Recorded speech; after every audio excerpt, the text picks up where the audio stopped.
Okay, make sure you type in the chat when you guys can hear me loud and clear so I know all is good before I start yammering. Let's see. All right, I got at least one person saying they can hear me. I guess I'll say right off the bat, too, this has been a pretty long day. I just drove my brother Dan to the airport to fly back out to the Northeast, and his flight was at 6 a.m. So I am running on fumes today, and I got more going on. I'm seeing Chris D'Elia later tonight. So it's going to be a long day. We'll see how much drinking. Probably not that much drinking in this one because I don't want to fall asleep before I finish the day. But so I'll actually be drinking coffee most of this episode. But anyways, let's get to it. For those who haven't watched this before, this is the end of month and therefore end of year loose ends. I open with Patreon questions. So the ones that were sent ahead of time, I go through about, usually it's between 5 and 10 that I picked out. And again, just a quick reminder, if I don't answer your reader mail for this episode, it's probably in a die shrink or broken silicon that will be answered within a month or two. So just be patient there. I try to filter the reader mail into guests and future episodes that have subjects that make sense to answer your question, right? So it's more organic and it makes more sense. So just don't worry if you don't get your, but if you specifically responded to the Patreon Q&A post for Loose Ends, that will be put into this. And that's kind of how this is organized. You know, reader mail is there for people who have a question for me. Put it there. You'll get your answer eventually. And then if I put out a specific post on Patreon, any questions in there will go into that episode. Okay. Save the tips for more live chat Q&A for about 20 minutes from now because I go through the prepared questions and loose ends from this month first, and then you guys can ask me questions in the live chat, but I will pretty much be ignoring the live chat for the most part while I go through this. Okay, so let's get to it anyways. That's way too much talking already. All right, Michael Costa writes in and he says, is Vega 2 or Radeon 7 the last iteration of Vega? Is Big Navi the next high VRAM card, or is there going to be another product altogether? Well, first of all, there's a mountain of evidence they have another Vega coming out. Although there's a lot of evidence this Vega won't even have video output. So it will be more of an accelerator, really, is what it sounds like, than a what do I want to say? More of an accelerator than a straight up graphics card. Okay, wait a second. I'm sorry to interrupt here, but people are saying their sound's stuttering. And don't think there's anything I can really do about that. Let me try one thing here. Sorry for this. I'm just going to check my internet connection quick and make sure. All right, well, I'm going to keep going then because now I've got a lot of people saying it's fine and my ping and everything's good.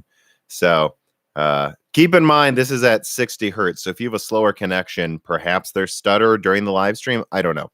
But anyways, thank you for confirming, by the way, there. So I didn't derail the whole episode. Anyways, though, Michael, so that's the answer for Vega. There will be more Vega, but it might not be for most people. And yes, RDNA, I think by the end of 2020, Big Navi, some form of a Big Navi, will be the main professional card. But do expect, 7-nanometer Vega is like the one used in the Radeon 7 to continue to be sold to the professional market for years. You know, this is something that works really well. If they make an even bigger, like I said before, Mega Vega as an accelerator, I suspect they will still sell these Radeon 7-like cards for a while. They just work, and GCN's drivers are rock solid. I can't even use Navi yet. When I reviewed the 5700, yeah, it had above Vega 64 gaming performance for 40% less energy or something. And it felt a little smoother at the same frame rates too, which I thought was interesting. But it just straight up couldn't run half of my professional apps. It just would not work to render. So until they sort that out, Vega will continue to be sold for sure, but I do think that they're working on making the RDNA drivers rock solid for the professional market for the launch of Big Navi mid 2020. So I hope that answers your question. I think I've talked about that long enough.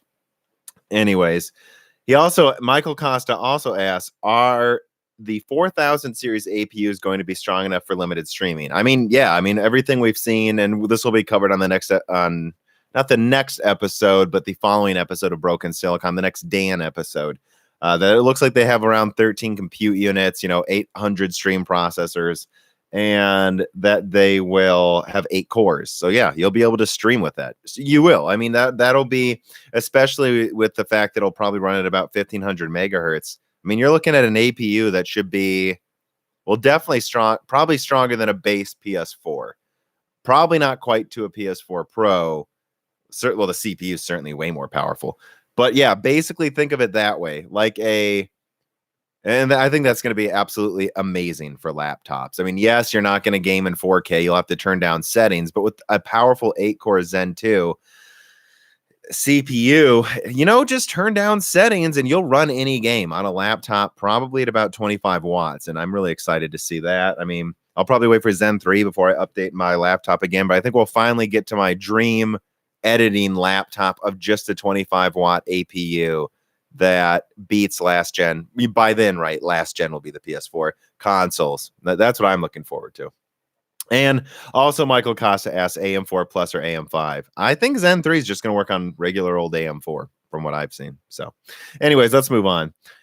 Sid Lives writes in, just like you can if you support on Patreon, and says, the new Ryzen 3 4000 series is supposed to have a cache that will make the it's not really Ryzen 3, it's just Ryzen 4000 series. Make the CCD and CCX the same. Well, he's bringing up the removal of the CCXs in just one big, 8-core joint chiplet for Zen 3. How much of an IPC improvement will this bring? I mean, I've always assumed it'd be over 10%. I think the people continuing to poo-poo Zen 3, compare it to Zen 2 Plus call it a Zen 2 Plus will be proven wrong. It's called Zen 3. It is called Zen 3. It is not called Zen 2 Plus. And to those that say it's coming too soon after Zen 2, is a year and a half too soon? Is it? I mean, think about it really, right? Zen 1 comes out in 2017. Zen Plus comes out just a year later in 2018. And then Zen 2 comes out mid-2019. So you're looking at about 2 years to go from Zen 1 to Zen 2. Zen 3 is going to come out not early next year, probably. It's probably end of next year, at least for consumers. So that's like 18 months. And it's not as much of a redesign to the architecture as Zen 1 to Zen 2 was, right? Think about it. Zen 3 is a big upgrade, but it's not quite as revolutionary as Zen 2. So if Zen 2 took 2 years, why can't, 24 months, why can't Zen 3, which is a little simpler of a redesign, take 18 months? It just doesn't make any sense to me that people think that that's unbelievable. It really isn't unbelievable. I think what people are having a hard time coming to terms with is just how often AMD is going to keep innovating. And I think there probably will be some kind of Zen 3 Plus possibly right at the end of 2021 or something, but I don't know. Their roadmap says Zen 4, and for all we know, they will have Zen 4 ready. I really wouldn't count out how fast AMD's innovating. They said, and to the person here saying no, Zen 3 is not coming out end of 2020. Well, I guess I don't know why you're saying LOL, because it's on their roadmap and AMD's hit it on the roadmap every single time. Well, yeah, but you say it's around mid Juggernaut Demon, but define mid 2020 launch. When did the 3950X come out? Did it come out July with the 3900X? No. Yeah, there will probably be some Zen 3 CPU before late 2020, but are you going to be able to buy it and put it in your AM4? No, I don't think so. So I wouldn't assume you'll be able, they could have some form of a Zen. Well, and I mean, think about it, right? They're launching Zen 2 APUs early 2020. They're just they'll start to catch up demand, I'm told.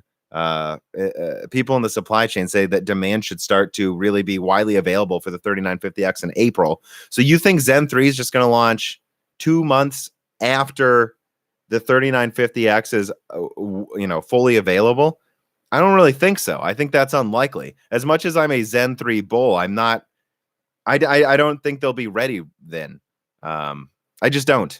They could though, but I think for this mid 2020 thing to happen, it's like, where's the Zen 3, lineup that we're seeing? I mean, Comet Lake is coming out mid 2020 and we already have the whole lineup leaked. Where's the lineup of Zen 3?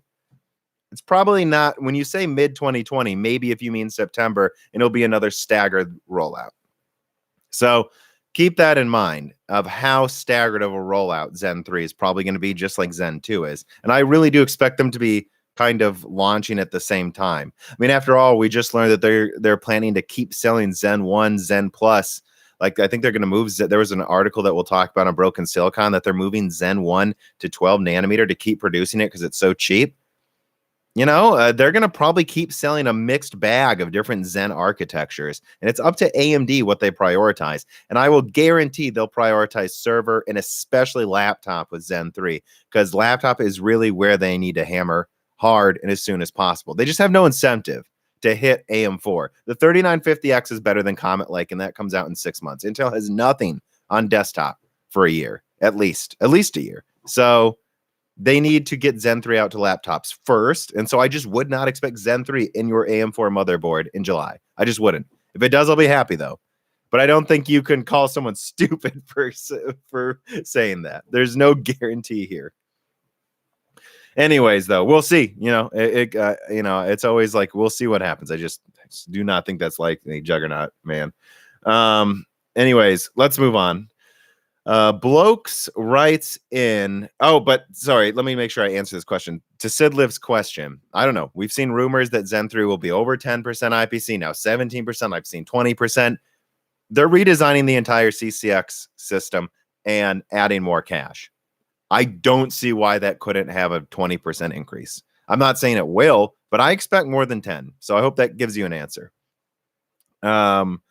Anyways, Blokes writes in, says, Tom, I see you have a new board and CPU, which, guys, I'm streaming from a 3950X right now. And he says hugs and kisses from the Shadow Realm and sends me some links to RAM. To be honest, the reason I added this here is because my RAM's fine. I've got 3600 megahertz DDR4. Was it CAS 14? That's it. I'm good. And the sad thing is I bought this in 2016 for $65. It's the same price it still is, guys. So I'm going to keep using this RAM. I don't see me maxing out the 16 gigabytes yet. But I do expect RAM prices to come down. So thank you for the suggestion, Blokes. But I'm not buying any RAM until I see these prices get better to where they were 3 years ago. 3 years ago that I bought for my Skylake system. I'm not buying RAM until it's cheaper than where it was 3 years ago. I'll just keep using 16 gigabytes. Even when I'm multitasking, I never seem to go over about 13 gigabytes of usage anyways. And I don't expect that games will really use more until the end of 2020. So I got time. And that is my recommendation, depending on what you do. Let's say you have 8 gigabytes of RAM right now, as long as it's dual channel. And I think just wait for RAM prices to come down unless your game's straight up bottlenecking. And it probably isn't fully bottlenecking yet unless you have like a 3 gigabyte card. Right, because that is a problem. If you have a 3 gigabyte card and only 8 gigabytes of DDR4, it does actually need more RAM to make up for the smaller VRAM. You should look that up. They found that on TechSpot. It was really interesting.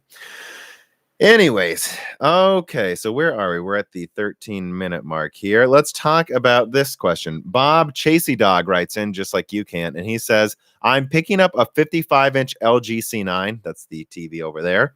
And I know Cortex also just bought one as well, and just finished watching your review. In the review, there was mention of a follow-up video that would cover game settings. Was this ever released? Now, I made this a big subject for this Loose Ends because this is one of those things I get asked about, I would say, at least once a month. People watch the OLED review and they go, where's the follow-up, right? Where is the follow-up OLED video? And the fact of the matter is these comprehensive hardware reviews take days to do. Days, I'm talking like 20, 24 hours, days to do of working. of filming away from my desktop. It's not a camera pointed at me. I'm not screen capturing. I'm walking around, taking pictures, setting up a high-speed camera, measuring stuff. And that video only got 10,000 views. I'm not doing it again. Like, I think I covered everything I needed to really in my OLED review.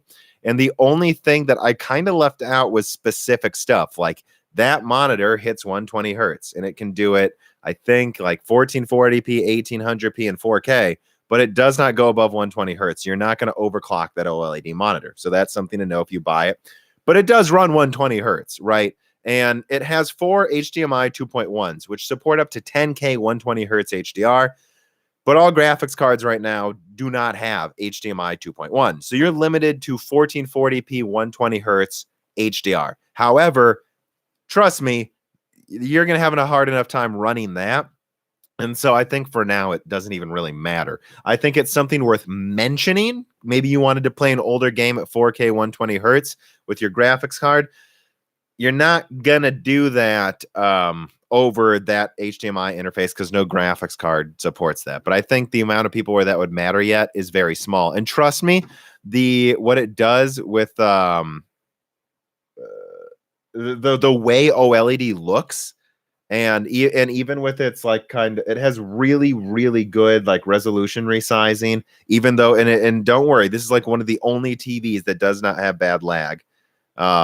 So even with the enhancements, it gets like 2 millisecond delay at most, from what I can tell. At least I compared it to my 144 hertz monitor with a high-speed camera, and it 1440p HDR looks great on it, is my point. So I just would not worry about it. And I just really have to stress this. And I think Cortex is going to start doing a bunch of videos on this TV as well. So I would look for those. But really, guys, you just gotta. It's kind of like when people start bringing up CRT monitors. It's like, no, you don't get. OLED is not LCD. The benefits it has have to be experienced. It's just the responsiveness. There's not really much screen tearing. Anti-aliasing doesn't look as bad. It's just a different technology. Anyways, though, talked about that way too long, but I just wanted to make sure you guys understood those few caveats I never put in a follow-up video. You can't overclock the monitor. It's limited to 1440p with modern graphics cards.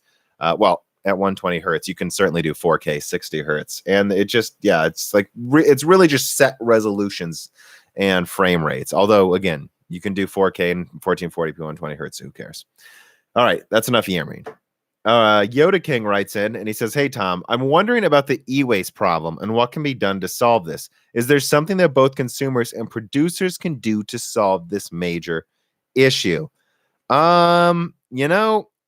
This is something I could see me and Dan doing a die shrink on because it is its own subject. But I'll be honest, I really don't know what the solution is, because the problem is we have garbages and I'm going to use them. I admit it. I throw batteries away, and you can call me an evil person. But that's what I do. And there's not, at least where I live, it's not really easy to just do that. I think eventually it could be an issue just because of how many rare elements are used to make electronics, and as we put them into landfills, I think eventually what's going to happen is they're just going to have to basically mine the landfills for rare earth, which I believe they already kind of do. So I don't really know that I have an answer yet to the e-waste problem, but it is actually a pretty big one. One thing I will say is I suspect with certain products, people will stop being as wasteful, not because they care about the environment, although a lot of people do, but because smartphone sales are going down. And that's something I actually want to do a video on too. Is smartphone sales are going down because people don't see the point in upgrading anymore. They're happy with their smartphone, and I can say the exact same thing, right?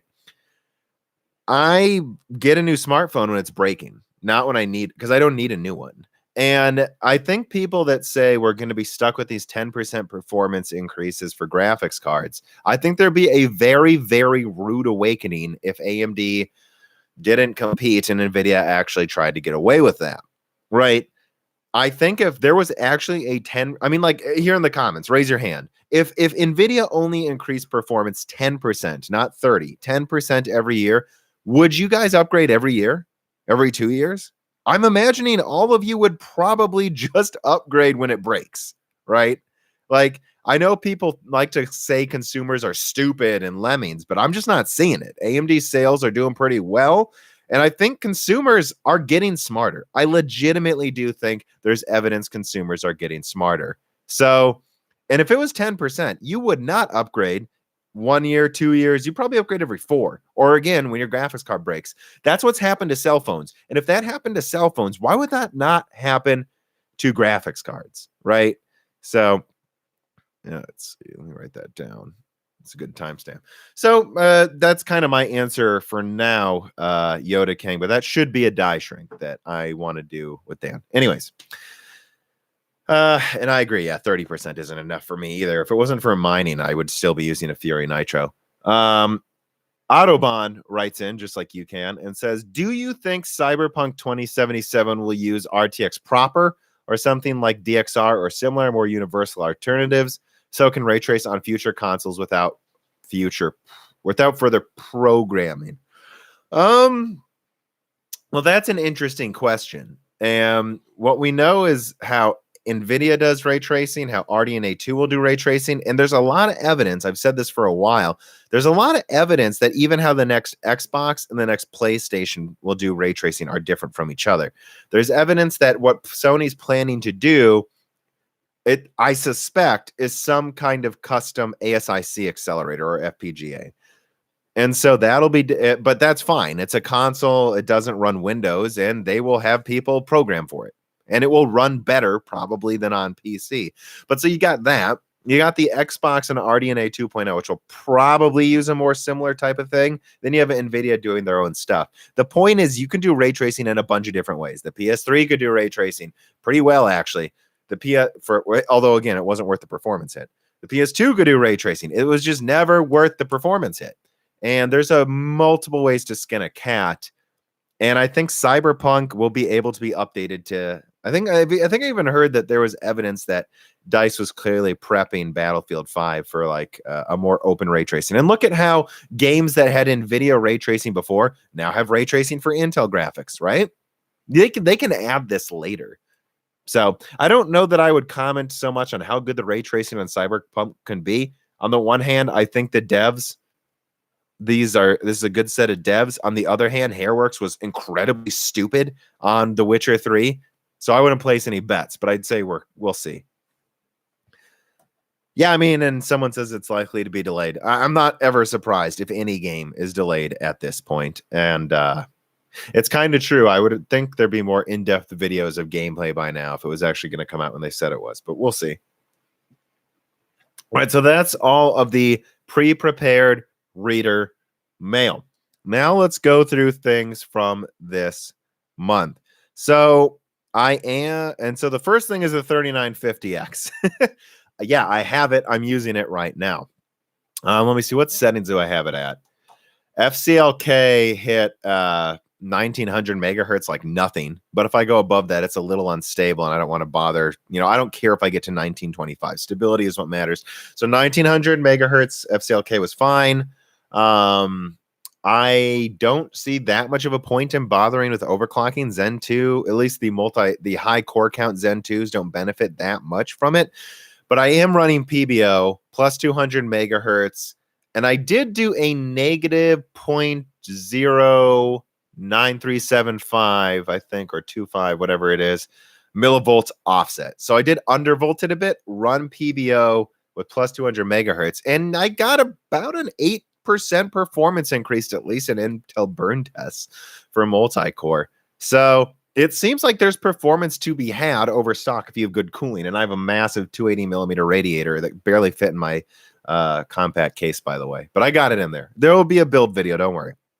But yeah, so it is running above, anyways, all-core turbo. I mean, it handles it itself. If you look at this 32 threads, well, it's turboing like an Intel burn test, for instance, which is a stress test I use because it's so easy to download and run. You can see that it does boost to 4.6 gigahertz regularly when it's just running like one thread. So it does boost. And then if you're running like a game, it will typically boost to about 4.3 gigahertz all core, which I believe is a pretty good sample. And then if it's like really heavily loaded, it's 4.2 gigahertz all core turbo is what it typically hits after the undervolt. If I really bog it down, it starts to throttle a little bit, but that's like, thermal bug stuff to make it throttle. So yeah, 280 millimeter liquid cooler, one of the good ones, the Arctic 2 freezer, I think is one of the better ones, and I have it. And you run that with the 3950X, a little undervolted with PBO. The thing's really impressive, honestly, guys. Like, really impressive. And I'm going to do a review on it. But what I'll give you a heads up about as well about the 3950X is there's not going to be that many benchmarks in it, right? I was not sent this from AMD. I have no obligation to make a bunch of charts. Go to Hardware Unboxed. They do a good job of that. What I can do, though, is give you my experience and my opinion and show some examples. For instance, I do record me playing Battlefield 5 multiplayer, rendering a video, running a Bitcoin node, and having 20 Chrome tabs open at the same time. Guess what? 45% CPU usage, and Battlefield 5 was running at 100 hertz. That's who the 3950X is for. Ultimate multitasking. But when it comes to gaming, most games, it's not that much better than, your old Skylake, set like overclock 6700K or 9900K. Now, there are some games where, yeah, it's a big increase, but what does big even really mean? 20%? If you do a lot of canned benchmarks, you're not going to chart that much of a performance increase in most games with the 3950X. Yes, it is generally faster than anything Intel has, but besides, I guess, the 9900KS in gaming. But all of these CPUs, all of them, I would honestly say once you get to a 2700X and go up, they're all within 10, 20%, and they're all doing 120 hertz. That's it. All I can say, though, is the 3950X definitely is a more stable minimum frame rates, and it just feels smoother while playing Battlefield. Like, even at the same frame rates, it feels smoother. And it feels smoother, again, while I'm running a Bitcoin node and have 20 Chrome tabs open at the same time. It feels smoother. So that's who that's for. But if you just run canned benchmarks, there's not that much to get excited for. We've mastered gaming, guys, like from a CPU for now. There's not that much to see here. The 3950X is not for gamers, although I know plenty will get it for gaming. And there's still more overclocking I'll do in the future, but I'm going to take my time with that. So anyways, there's that. And again, let me reiterate one more time. Let me write that down. Availability. I've seen them in stock again, guys. More shipments are arriving in North America. The 3950X is not a paper launch, but it is less available in Europe. And I've been told worldwide plentiful availability should be in April. But I'm going to be honest, I expect this thing to keep flying off the shelves. And it's something I'll talk about in the 3950X review that I'm not sure why. So if you got a 3900X around launch, or you already had a motherboard like an X370 or a 470 motherboard that the 3900X could fit in, I get why you got the 3900X. But if the 3950X becomes widely available and the 3900X stays at $500, I'm not sure why you wouldn't get the 3950X. And let me make my argument, and you'll hear this in the review. So you're going to get this X570 motherboard. I assume you're getting a Gen 4 SSD. I assume, right? If you're building a new system with these if you're spending this much on a CPU, even just the 3900X, are you really not getting one of the faster SSDs and motherboards? You probably are. And if you are you really not going to add $250 to the cost of your build to go from 12 to 16 cores? And keep in mind, it doesn't use more energy than the 3900X. It uses less energy at full load.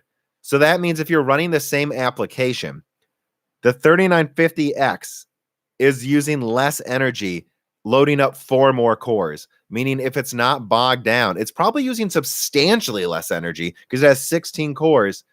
You see what I'm saying? Like a fully loaded 16 cores uses less energy than fully loaded 12 cores. That means the same application is probably at like 80% CPU usage at the 3950X. And it's probably using actually quite a bit less energy than the 3900X. It's just a more efficient, higher boosting, more impressive chip. The 3900X is a good option for some people, but if you're building a new high-end productivity build, I'm not sure why you wouldn't just spend the extra $250. Like, why? Are you really going to use a stock cooler? I don't know. That's just my opinion. But we'll touch on that in the future. Okay. Other things from this month. We're almost to the Q&A. So I want to just quickly give a shout out to the review Anantech did of Zen Plus versus Ice Lake. And it showed that Ice Lake, let's be clear here, the best Ice Lake is better than Zen Plus. I'm just writing down the timestamp.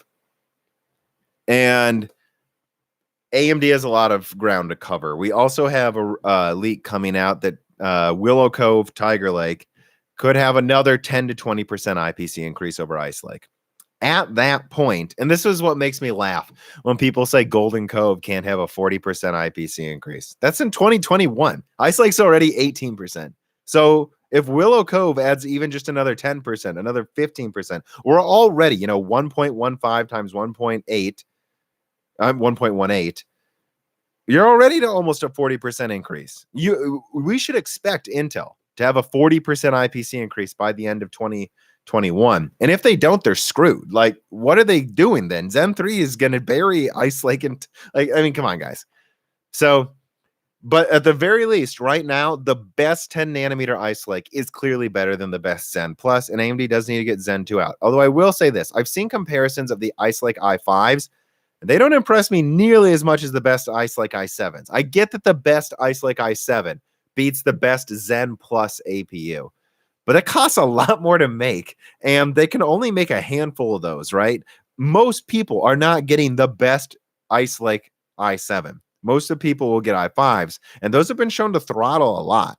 I just want to point that out, though. But anyways, I guess my main point with that also then is if Intel gets its yields and manufacturing together for 2020 for 10 nanometer, then if they can make kind of all of their CPUs as good as the best Ice Lake i7 in laptop, then yeah, AMD definitely needs Zen 2.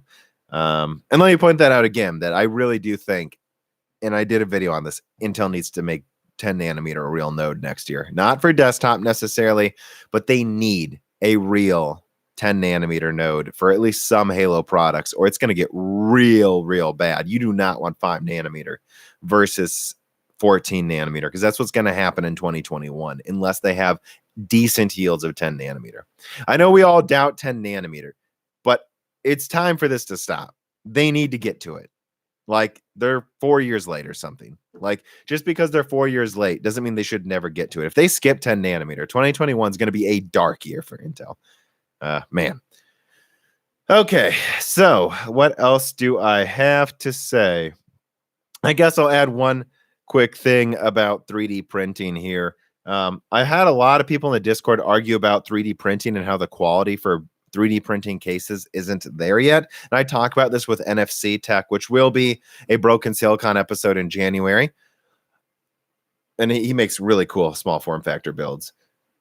Even if a 3D printer was like $5,000, right?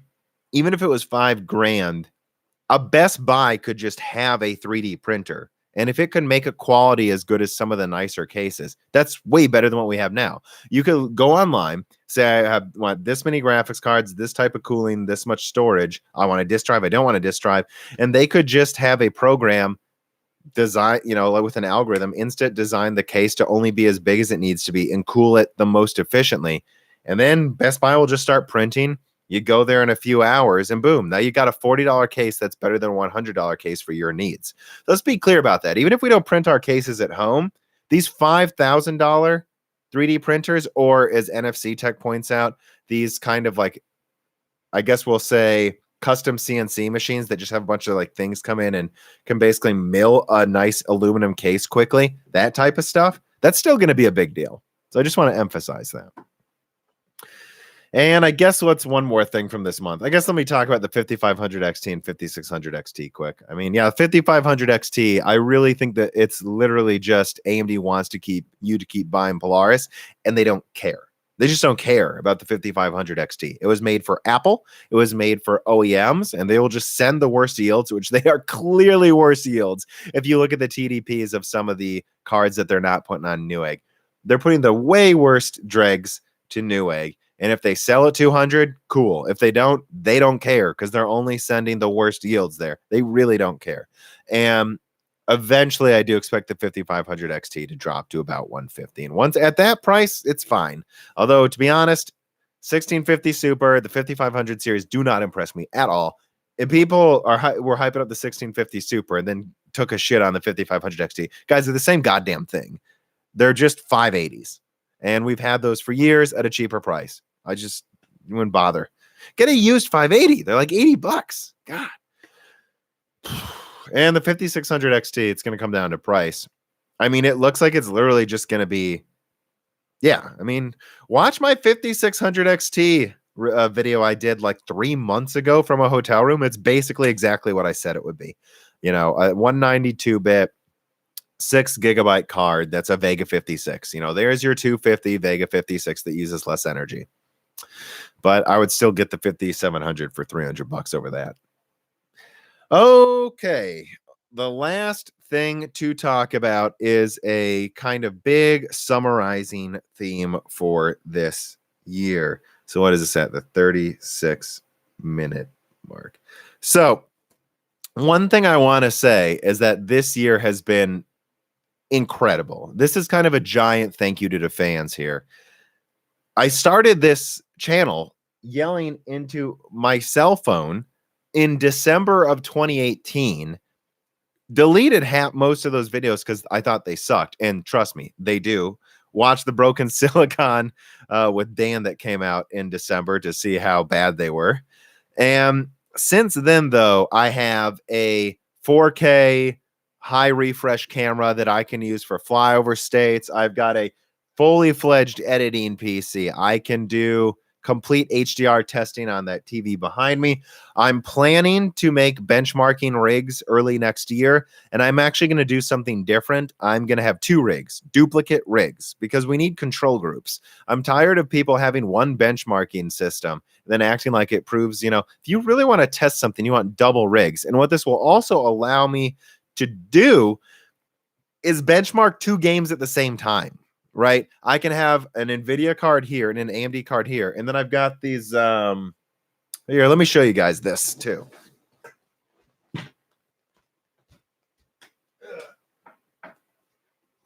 I've got these portable monitors, and I just bought a Samsung Galaxy tablet case to prop it up.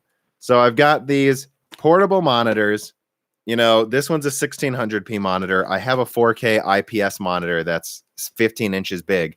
And I can just put these mounted next to these little benchmarking rigs. And I'm just going to do like duplicate 3600 systems because that's good enough for gaming, guys. Most people aren't using 9900Ks.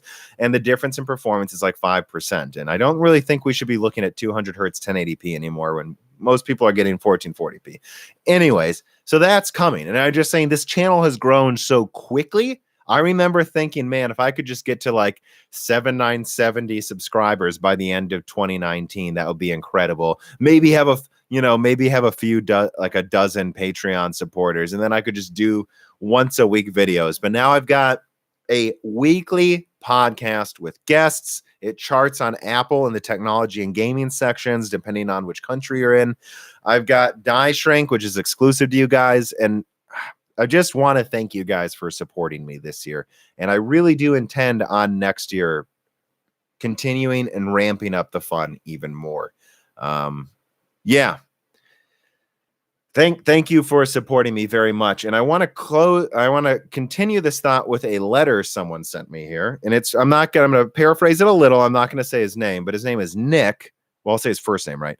His name is Nick. And he says, "Hello, you are currently my favorite YouTuber, but there was a time I thought it was bad. And that's why I wanted to share the story with you.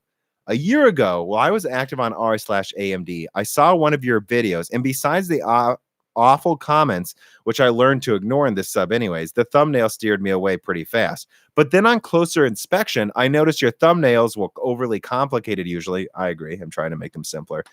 I have exceptionally good jokes, but sometimes the format in text and color is a little weird for me. Anyways, I can't believe I listened to the r/AMD people. At first, your opinions are very mature and spot on. The chats you do with insiders are brilliant. And the contrast you have with other tech-related channels constantly feed you with random reviews and common stuff. And also your brother's enjoyable. Anyways, what I'm saying is I'm one of those people that bought the hate from r/AMD, and I'm glad I've discovered your content. And I want to point that out again to that I've noticed this, and I've noticed that there's been a bit of a stalling in subscribers, and I know it's because there's this concerted effort on Reddit to hate me. And to the people that have supported me through this year, thank you, and just don't let the haters win. I guess the last thing I will say is we're getting closer to the 384 Patreon goal. At that goal, I can guarantee a weekly podcast, and I can hopefully start paying my some of the people helping me with this channel. But I never really intend for this to become something where I am beholden to AMD or Intel.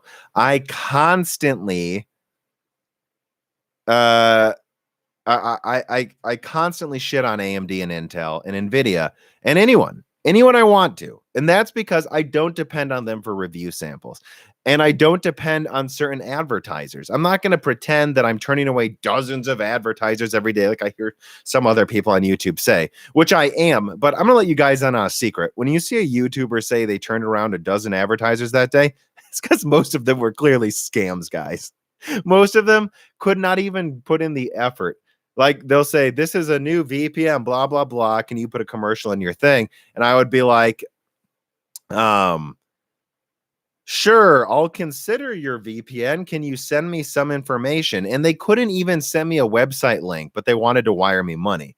And that's not worth it. And there was, or like the Wondershare guys who have paid for a couple ads from me, which I'm glad. And I don't mind Wondershare. I've used their products. They're fine.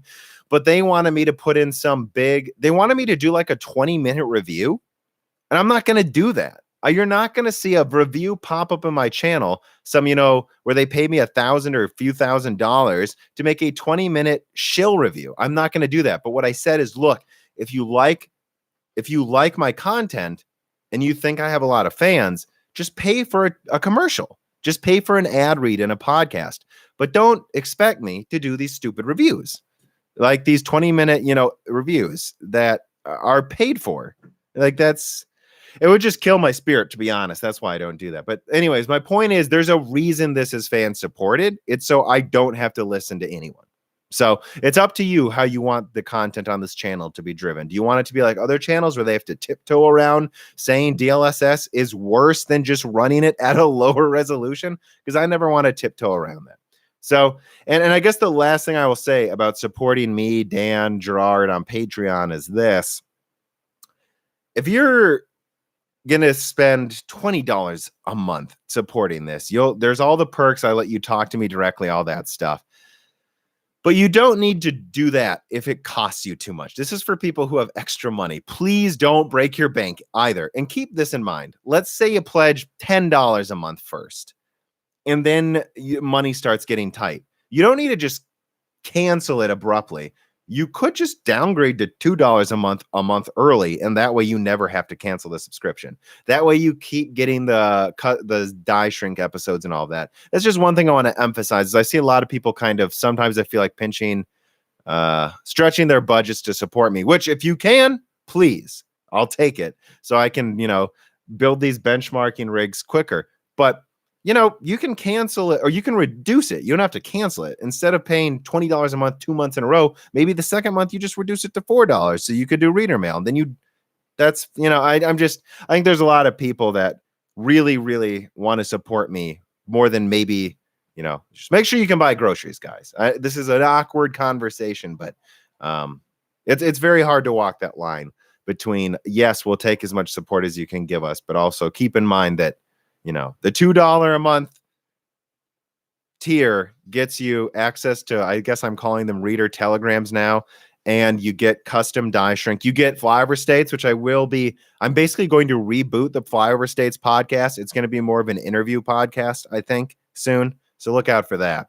Well, thank you for the tip, Matt Tribute. But please ask a question so that so that you tip me for a reason there. But yeah, so just keep that in mind, that there's a reason there's a Patreon. There's a reason I don't do tons of commercials. I don't have like a VPN ad at the beginning of every video. It's because I would prefer to not have to listen to anyone, frankly. And I would prefer to have a content distribution system that's just ad-free, direct to you from Patreon, which is what Patreon allows me to use. And that, again, I guess that's the last thing I will say, is that Patreon gives me a lot of freedom. They give me a custom RSS link that allows me to tailor content per subscriber.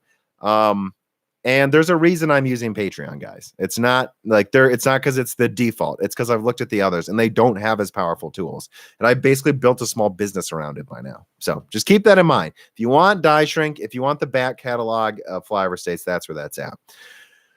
All right, but I've talked way too much, and I hate talking about that. It's just keep in mind that you got to think about how you want a channel to be funded, and how it becomes funded affects what kind of content it can make. But anyways, enough of that.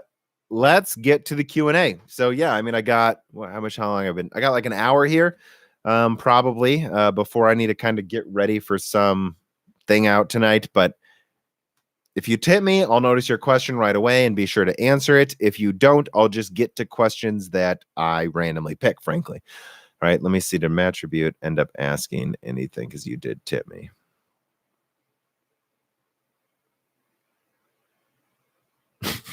Well, I've just seen a lot of nice things from you, Mattribute. I really appreciate it.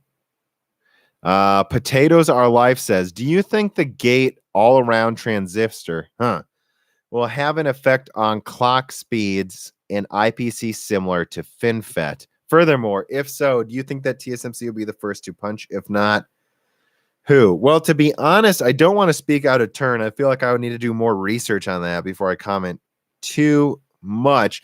But yeah, I think all of these new methods of manufacturing are going to have an effect on clock speed. And I think, let me just answer the question this way. I think clock speeds are done at about 5 gigahertz. I think that's obvious. I mean, look at the 9900KS. It's not even really better than the 9900K. 14 nanometers maxed out. 7 nanometer does have slightly higher clocks. 7 nanometer EUV will probably get us another couple hundred megahertz. Maybe we'll get a 4.9 gigahertz 4950X, just 100 megahertz of short of shutting up the 5 gigahertz trolls. But I just think what you got to accept at this point is efficiency is going to keep increasing and density will as well. So, well, we might not go above 5 gigahertz. Well, that's definitely where we're going to stop. And we might even go down to 4.5. I mean, look at Ice Lake. It got an 18% IPC increase. And a lot of that has to do with stuff that they can do specifically on the 10 nanometer node. So I expect many more huge IPC increases anyways, and 3D stacking could straight up bring 100% IPC increases. Really, like we could have, I don't think Zen 4 will necessarily do it, but I don't know. You know, if Zen 4 or Zen 5 is a fully designed around 3D stacking architecture, there's no reason it might not be a 100% IPC increase. Now, maybe it'll max out at like 4 gigahertz, maybe even 3.5 gigahertz. But if it doubles IPC, who cares anymore? And the fact of the matter is, once you get down to 5 nanometer, you can double density. So in the same space, you know, it was so weird taking out my 6700K and holding it next to the 3950K, which are almost the same size package, at least. The die in the 6700K is actually really small because they were milking.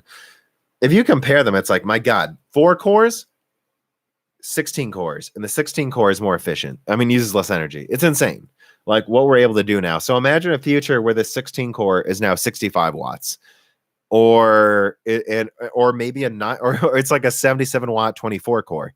I think that's enough to be excited about, despite clock speeds not continuing to increase. So, yeah, let me put that there. 30, 40, was that 45 minutes? Q&A is when we start. Okay, let me see what other questions we have. Oh, and do I think that TSMC will be the first? I think TSMC is just in the lead straight up at this point. I think Samsung's basically a year behind them, but less than a year behind them, but it's a trailing year. It's like, no, don't worry. Samsung should get to just about everything TSMC has, but it seems like it's going to always be about 10 months behind and not clock as high. But, you know, they're there. So now we know the 5500 XT is made on Samsung as well, by the way. So there you go with the whole capacity, people. AMD's fine with capacity. They have options. They're not Intel. They're not beholden to one set of foundries. All right, Fatboy Diesel writes in and says, do you think AMD should have gone 7 nanometer for Polaris? 7 nanometer for Polaris. No, I don't think so. I see what you're saying. You're saying if we would have literally transitioned Polaris to 7 nanometer, would it have clocked better? No. And I know because Vega doesn't, right? The Radeon 7 is actually very close in architecture to Polaris, and it doesn't clock higher. It clocks about the same while using more energy than Navi. And it doesn't clock as high as easily. Like, it's not as consistent. Yes, there are some Radeon 7s that can hit 2.1 gigahertz, but it's rare, and it's screaming with a loud fan. It's slightly worse clocks, I believe. So no, I think it was a good idea to go with 7 nanometer, and I think a full 7 nanometer lineup should just be expected, even if they just price the 5500 XT kind of dumbly. I think that's better than not releasing anything at all. Having said that, I do think they should have made a 12 nanometer. I think they should have made a GDR6 version of the 590. And I don't know why they didn't. I think that's weird. I think it would have made the thing, you could have just kept spinning those out for like $150, $180, and it would have been, it would have used 200 watts or 225 watts, but it would have matched the 1660 Ti and cost less to make. So I don't know. And the 1660 Ti doesn't exactly have a small die size either. It's actually bigger than Polaris. So I don't know why AMD didn't do that. But they had their reasons. There's only speculation. All right, let's see what else we got here. Is Radeon 7 using HBM2? Yes. Next question. Do I think David C says, do you think Zen 3 will substantially lower L3 and memory latency? Yeah, I do. I think it's going to go down again. Yeah, I think it is going to massively help with gaming. We'll see though, right? It's not like I have any hands on Zen 3. I'm trying to back away from speculation so the trolls don't try to murder me anymore. But I mean, look, what it looks like they're doing with the organization of the chiplets now, removing the CCX system is, yeah, it's going to lower latency a bit. And I think the funny thing is how I just always thought Zen 3 was always about laptop and server, and it probably will be, but it also looks like it's just going to be another big gaming performance boost. And we'll see, depending on what, like if they increase core counts again, I don't know. I actually got the 3950X not for gaming, so I don't think I'd get Zen 3 right away. But, let's say in 2021, Zen 3 goes down in price. I could see myself getting one if it's that much better. Unless Zen 4, of course, doubles performance again, which who knows, it might. That's what's so crazy right now is how fast things innovate.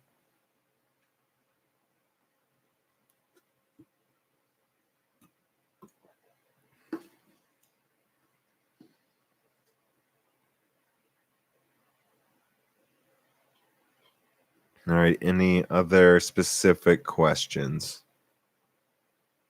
A dual Navi card? Unlikely, in my opinion.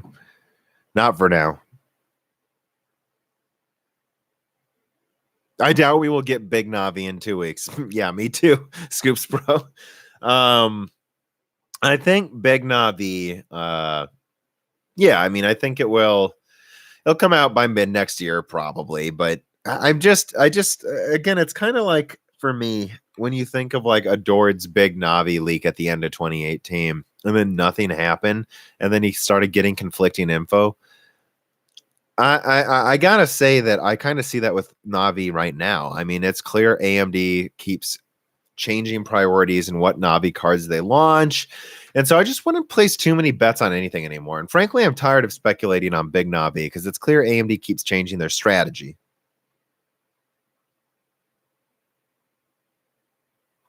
Yeah, so here's a question. How do you say your name?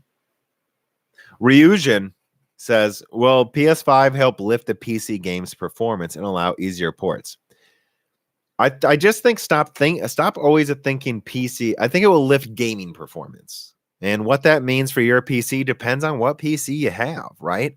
Like, another leak came out, guys. I've been sent info that Sony was planning a dual host Gen 4 based SSD for the PS5 since 3 years ago. Who knows how fast it will be by the time they get the final specs in there. 2 hosts. So it can effectively double bandwidth if programmed correctly over what a standard Gen 4 SSD can do. If you have a Gen 3 NVMe SSD, that's a lot slower than what's in the PS5. So, yeah, I think it's going to make it so that games really leverage your SSD. That's for sure. For instance, I think Battlefield loads 10% faster at most with a Gen 4 versus a faster Gen 3. And the faster Gen 3 really only loads like 20% faster, 30% faster than just your regular old SATA SSD for Battlefield 5. So, yeah, I think what we'll see is games will take much more advantage of them. But what I'm concerned about is, and it's something me and Good Old Gamer talked about, I am concerned about PC holding back console games a little bit, although I don't really think that's going to happen. I think PlayStation exclusives and select games will simply leverage the next Xbox and PlayStation 5 to their best ability. And I think they might just have to wait to port some of them to PC, or they'll just say, yeah, on next gen consoles, the game loads in 1 second, and on PC, it takes 10. You'll just have to deal with that. The problem will be if there's games like Grand Theft Auto that need that dual host SSD to even run, and then they'll wait a couple of years to port it to PC for the specs of PCs to catch up. And again, I'm not saying the overall specs. I'm not saying that you can't build a PC now stronger than the PS5, but there's going to be some real specific things in there. Potatoes Are Our Life writes in, what do you think Zen 6 will be for packaging? Oh. I mean, I think it's pretty much, it's not guaranteed. I mean, we're going to look at 3D stacking, and I think they'll probably move back to LGA. At least I hope they do. I'm tired of those pins on the CPU. They're scary. And it made sense to use pins on Zen 1 and Zen Plus when you're selling $200 CPUs or $100 CPUs. If you're selling a $150 R5 1600, the motherboard might cost more than your CPU. So it makes sense to have the motherboard not have pins on it. But now that we have $750 16 cores, this should be LGA to make the CPU itself a little more robust, I think. It wasn't that hard to it wasn't hard to install or anything, though. And the pins are a little stronger than some people worry, but I'd say that I think we're looking at 3D stacking, and I'm assuming AMD will just move to mostly LGA soon. They'll probably keep using pins for some kind of AM1 successor if they make that, which I kind of think they will. Scoops Pro says, cheers to 2020 in the next decade. It's going to be incredible. Thanks for the comments. No question, just like the show. Well, again, thank you for tipping without a question, Scoops Pro. Feel a little embarrassed whenever that happens, but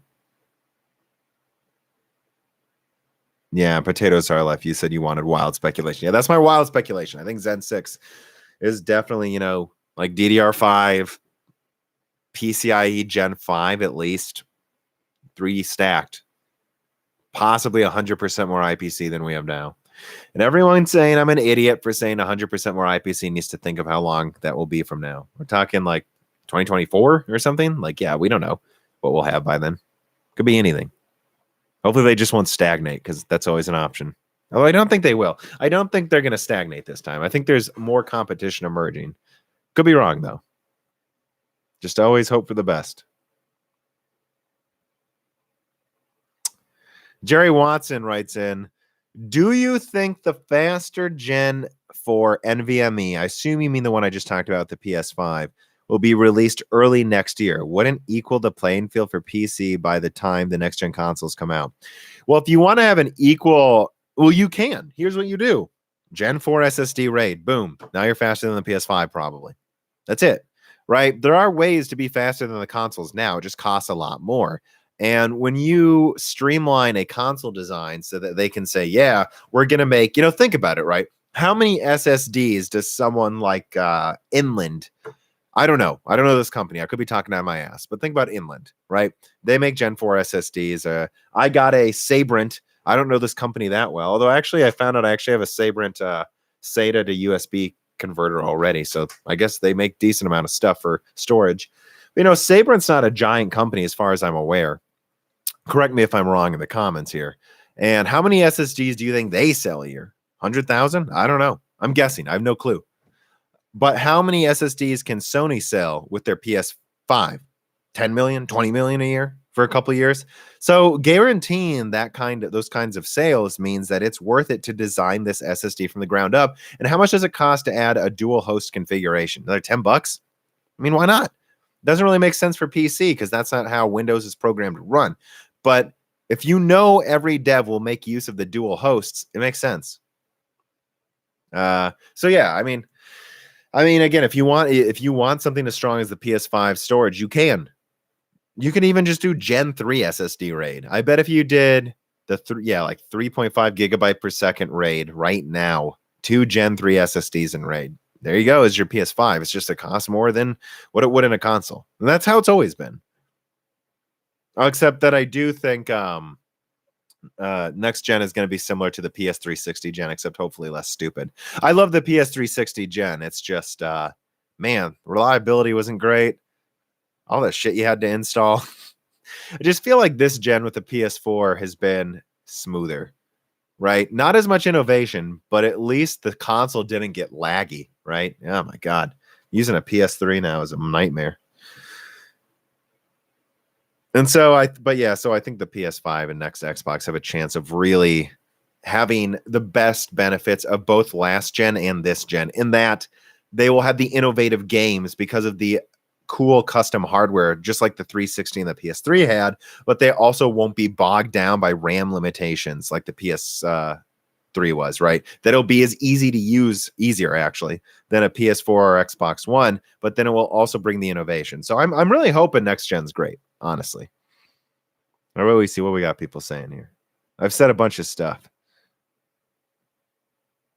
So I'm sure some people are getting mad at me. Oh yeah, Scoops Pro. I agree. There's going to be a 2080 Ti Super. Look, I would be surprised if there wasn't. You know, I just hope the 2080 Ti Super actually has 12 gigabytes of RAM, so I don't have to make fun of it. Like, it should have faster GDR6 than the 2080 Ti and 12 gigabytes of RAM. You do that, you can increase bandwidth by 20% or more. You could actually make something pretty great, something 20% better. Maybe, well, probably more like 10 to 15% better than the 2080 Ti, but that would make it just that little bit better at 4K gaming, and that should be just enough to fight Big Navi easily. So I don't know why they wouldn't do that. Tom, why can't you use your nice camera for streaming on YouTube? I am. Streaming isn't as high quality, dude. This is the nice camera, and I think it looks way better than it used to. Go look at my older streams and you compare that camera quality. In fact, this time I'm streaming at 60 hertz. So tell me if that's a good idea. And to the people that complained about stuttering, yeah, 60 hertz uses double the bandwidth. So you have a slower internet connection. That's why I do 30 hertz videos, so that you don't waste your connection on useless 60 hertz. It's not like you're playing a game here. That's my opinion, though. No one's at my door. You're just seeing like blinking lights and stuff.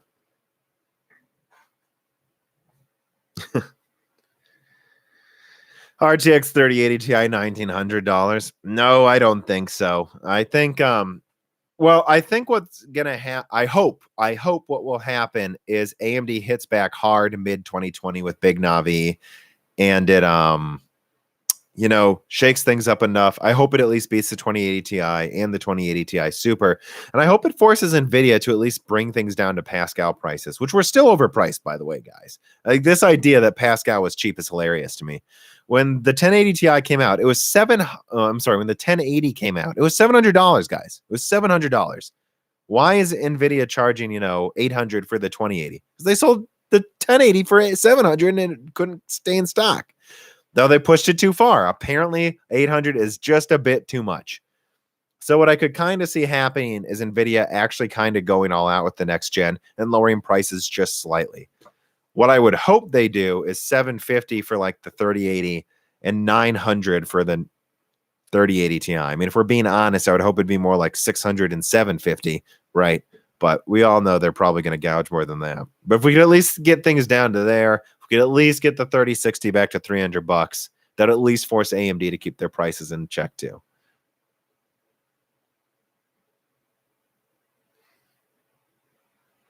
How powerful next Titan card? I did some old Titan speculation videos like 8 months ago, 10 months. I don't remember. Early 2019. If it was on 12 nanometer, I think they got a lot of options. I don't know if they are going to do another 12 nanometer gen now. It looks like Super is their next gen, and it's stupid. They should have just launched a 3080 Ti instead of doing this Super BS, but whatever. Yeah, so I don't know. I mean, if it's on 7 nanometer, I mean, how much stronger? If it's Samsung, well, it said they're predominantly planning to use TSMC again. So I don't know. I mean, well, 50% better, right?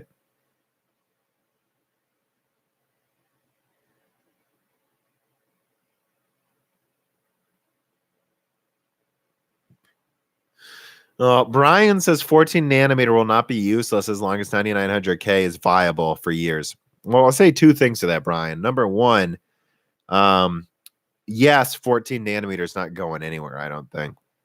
I think what we could look at in 2021 is kind of a hybrid 10 nanometer flagship. So like maybe they might even have two versions of Ks, right? So who knows what the hell they'll name their CPUs, but let's say the equivalent of like the top 10 core, they put it on 10 nanometer with like a 30-40% IPC increase, but it doesn't clock as high, but it is the best gaming CPU from Intel.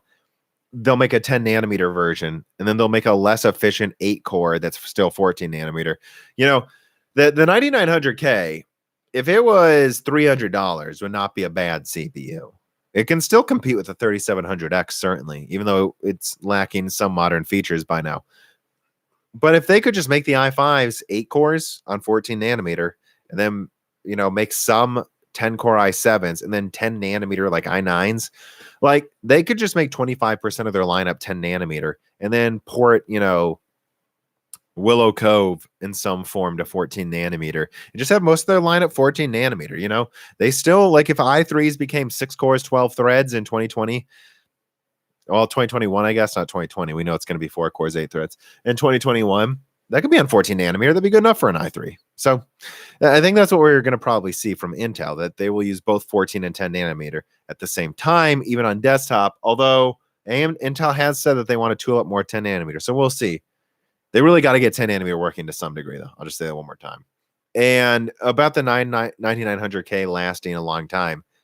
I mean, it'll last as long as a 2700X, dude. It's not any better, really. It's not. It's a less efficient 2700X that's clocked 20% faster. That's all the 9900K is. If a 2700X goes obsolete, the 9900K ain't lasting longer. Just like an Ivy Bridge i5, unless you need PCIe 3.0, ain't outlasting the 2500K. They will both go obsolete at the same time.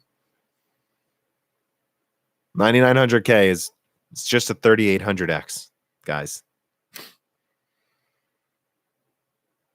That doesn't have Gen 4 PCIe, and that doesn't have good security, and that keeps losing performance over time through security updates. Again, I just don't recommend Intel anymore, right? Unless you're on laptop.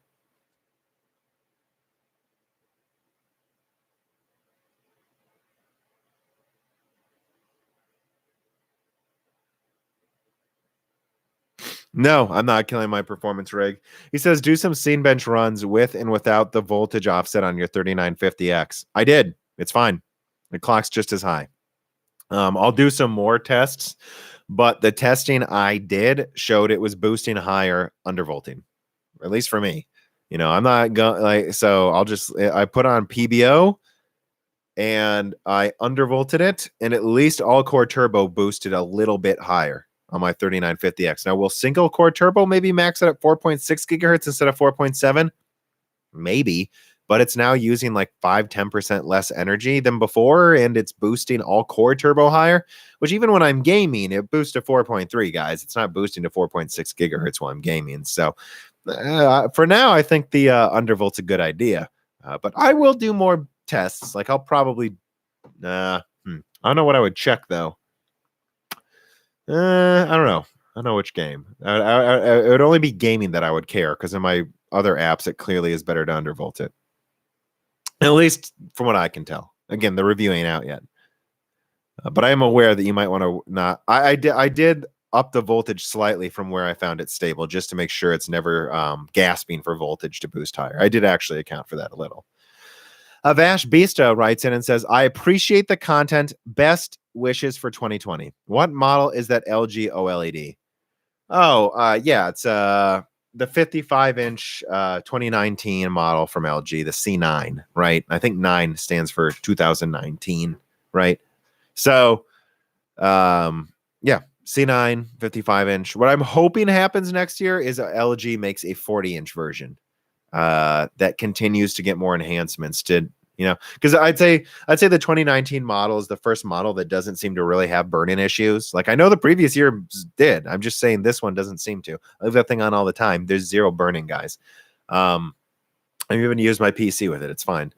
And I think they're going to keep making burn-in less and less of an issue. And I'd say it's almost a non-issue at this point. And I just hope they make a 40-inch version for $1,000, because that is the best picture quality I've seen by far, the best HDR, not even close. Again, we're not talking about 384 dimming locations.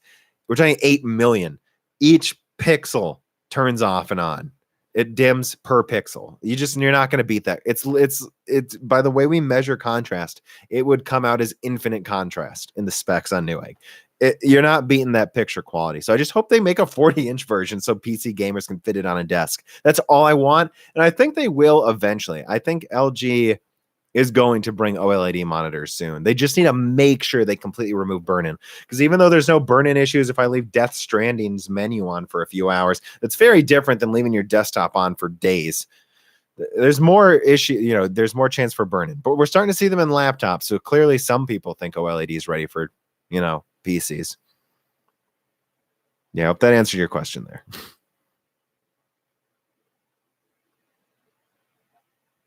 Where is Chris? I don't know. What strategy do you think AMD will use to compete against NVIDIA in the high end? Well, you're not going to see AMD being the price performance. I'll say this. Will AMD have better price performance?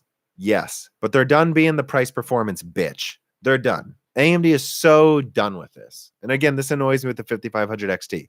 Do I think you should get the 5500 XT? Not really. You should have been getting a 580 for years.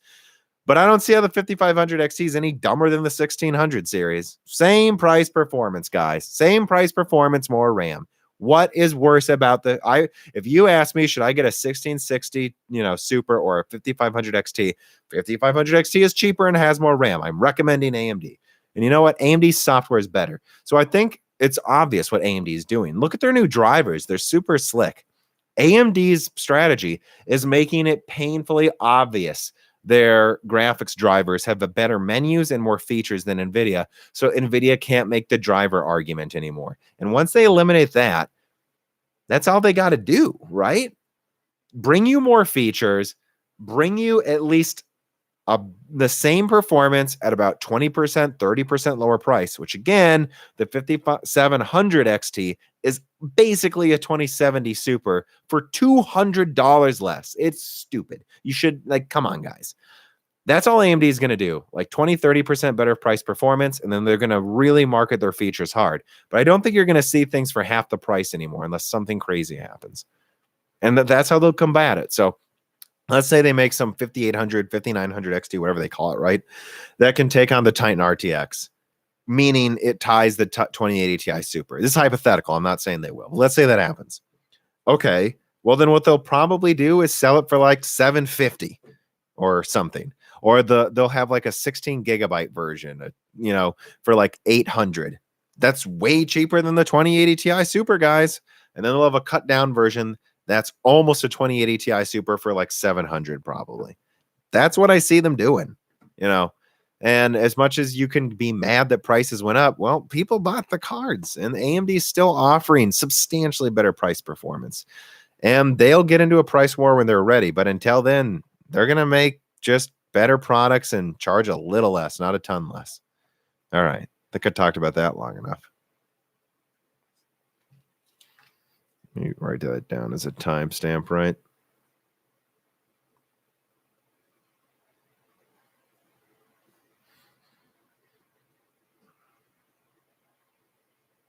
Okay. Let's see. Seen any more tips here, so I'll just keep kind of randomly picking things. Since got a lot of viewers right now, at least. I want to be able to trade in my 1070 Ti for 5700, so I don't have to put up with the god-awful NVIDIA control panel. Yeah. Yeah, I don't... You know, that's what you find so interesting, right? Cortex was very outspoken that he thought the 5500 series was too expensive. But you watch his review, and I agree with what he says. I simply can't recommend NVIDIA anymore because of their horrible drivers.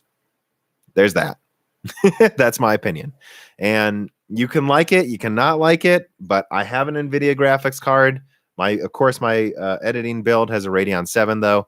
But I'm just saying, if you're buying new, I can't recommend any NVIDIA card on desktop with how terrible their drivers are, with how unreliable their support is, with how terrible their control panel is. I just can't recommend it. The Catalyst menu is so much better. It's hilarious.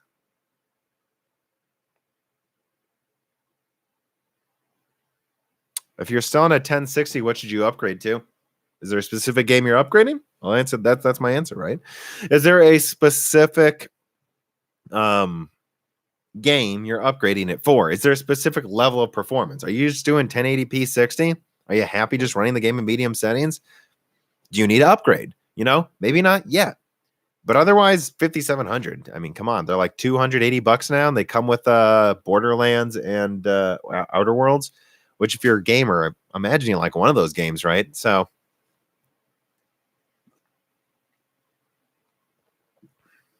but yeah, so that's what I recommend. I mean, look, a lot of people talk about the 5700 XT a lot. I don't see how the 5700 non-XT is any worse. It's like 20% less for 15% less performance. It's the same price performance, except now you can get the reference cooler on the 5700 and it's not loud because it only uses 180 watts. Do I think B550 will have a PCIe 4.0 slot? Probably. That's what I've heard, yeah.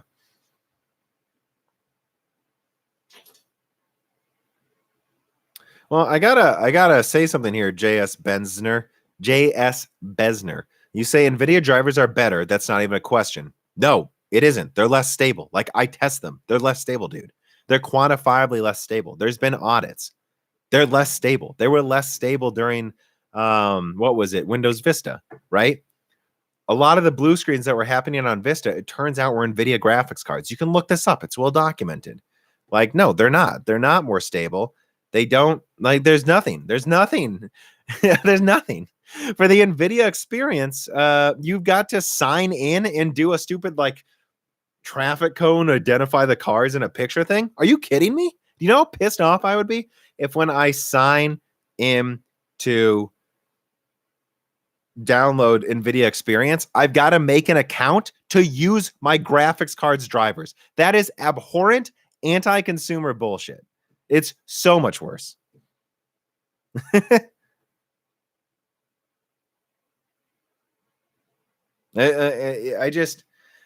I think for the most part, if you don't touch the drivers, there's not that big of a difference for like a laptop user, right? Like my MX250, I just get update drivers when I need to and leave them.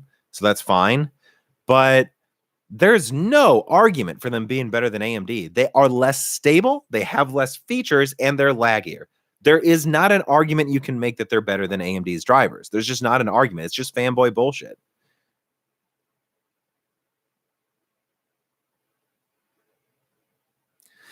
And let's see. This guy's name is just what? Tom, I have a problem with Radeon software not controlling my graphics card fans. I don't know, man. That happened to me with my NVIDIA card. Look, none of these drivers are perfect. That's not what I'm saying. I'm just saying it's not obvious NVIDIA is better because if you take, you can't use anecdotal evidence. If you take a sample of 10 and a sample of 10, NVIDIAs are not more stable. You had a problem with Radeon drivers. Well, I switched to AMD because I had trouble with NVIDIA drivers. Lately, I haven't had a lot of trouble with either of their drivers. They are, I think, generally getting more stable. But there's, again, my argument isn't that. My argument just is AMDs are more stable. It's been tested. They are more stable. This isn't a debate, people. They're more stable. If you take 100 AMD and 100 NVIDIA, the AMD systems are more likely to have less failures. That's a fact. They've tested this with third parties. It's a fact. There's more features on AMD. That's a fact. I'm not a fanboy. I'm just saying. I remember when it wasn't like this, and AMD's put in an immense amount of effort to get their drivers to be in a better state, and they should have.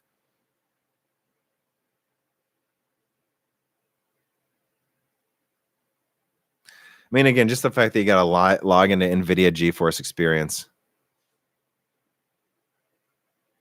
with Chris Titus Tech on Linux.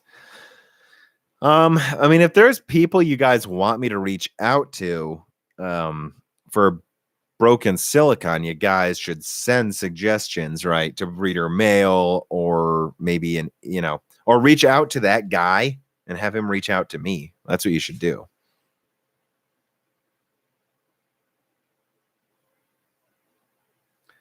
Yeah, I don't know. As an AMD user, I envy NVIDIA titles. To be honest, I've never had a problem playing any game. So I think most of this is just fanboy arguing. Whether I'm using my NVIDIA system or my AMD system, I can play games. So I don't, I think people run out of things to get mad at. And so they start shitting on, like all my games run. I never got that argument. Like, I envy NVIDIA titles. What are you envying? Like, they run fine on my PC, and the AMD games run fine on my NVIDIA system. I don't know what, I can say when AMD sponsors a title, it's more likely to have less bugs because they don't put a black box GameWorks in it. That's the only thing I'll say is if there's a GameWorks title, I typically don't buy it at launch because I know it's not going to work. Because I just know an NVIDIA title is going to run like shit the first month. Thanks, NVIDIA.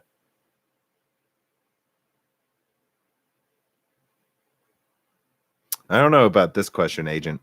Agent 2, why does one buy DRAM with high timings? Not from a budget perspective. I don't really have an answer for you.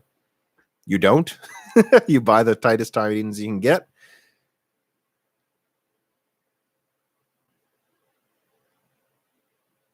What lake do you think Intel loves the most? Lake Minnetonka in Minnesota.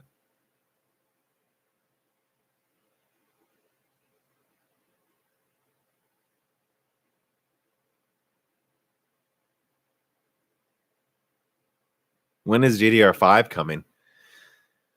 Probably 2021 for select systems, if I had to guess. Look at what is it called? LPDDR4X, I think it's called. I think it's up to like 4,300 megahertz. Uses less voltage. There you go.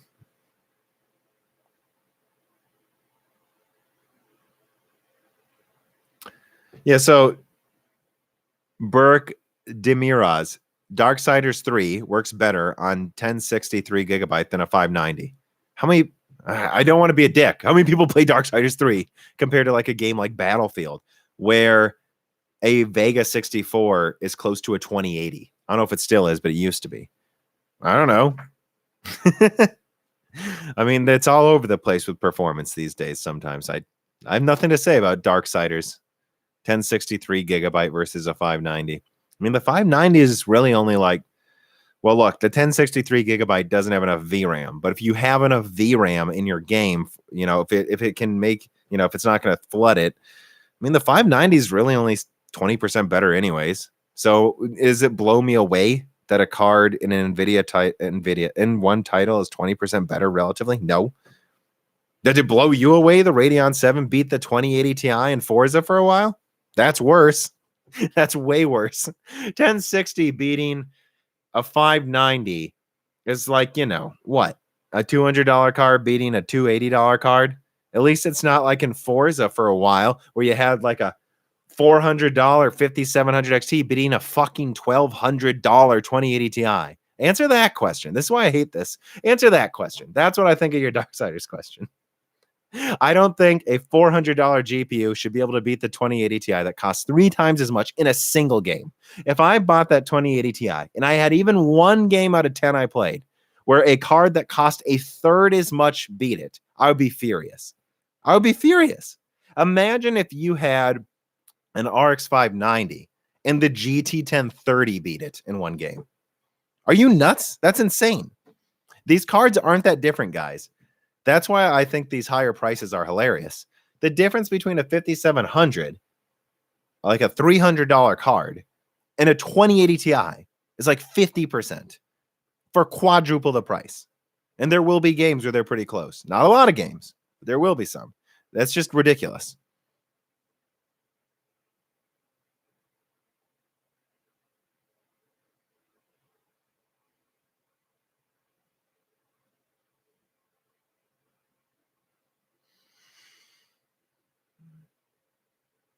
Do I think Intel will price Sapphire Rapids well to offer the same, if not more, price to performance as Zen 3? Only if they have to, but they probably will have to. I think that's my answer, right? That's too far out for me to comment on price. Are you going to do a broken silicon with Tim from Hardware Unboxed? Sure, if he wants to come on. You know, I have my like roadmap where I have people I genuinely will plan to reach out to eventually. But yeah, I mean, if Tim wants to, he should hey, if you're in the Hardware Unboxed Discord, ask Tim, right? I'll reach out to him eventually, but if you want him to do it sooner, tell him. I'm not opposed to almost anyone coming on Broken Silicon. Tony writes in, how much RAM for a casual user only gaming on some background apps? I use 16 gigabytes, 14 CL, debating spending more.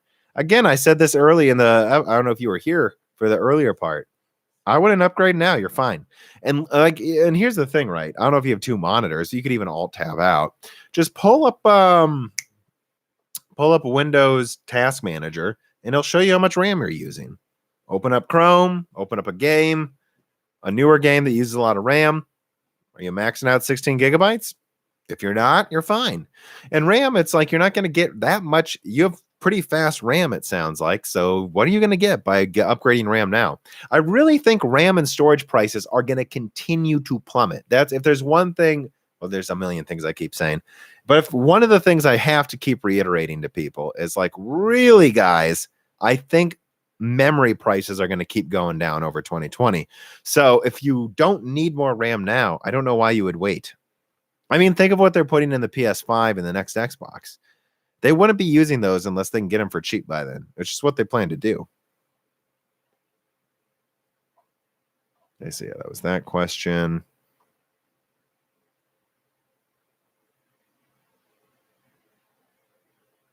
Chrome sucks the crap out of RAM. Well, it can certainly use it. Let's put it that way.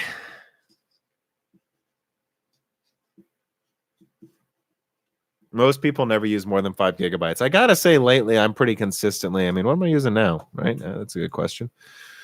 I'm using 5.7 now, just streaming to you guys with a few tabs open and Word open at the same time. So I think you need 8 gigabytes now. But yeah, as long as your card has at least 6 gigabytes, 8 gigabytes of DDR4 is fine, probably, for most gamers. But that will change by the end of 2020. But by then, RAM will be cheaper, I think. So that's why I say wait.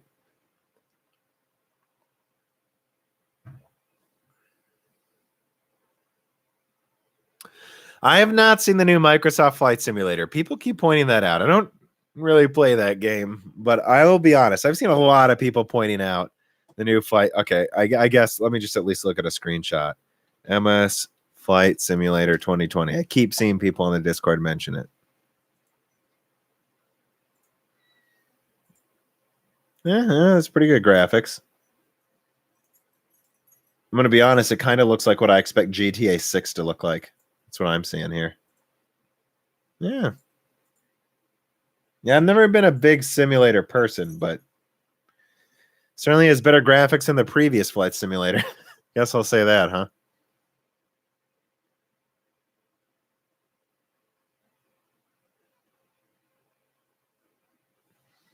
What's conversation? Not seeing any questions.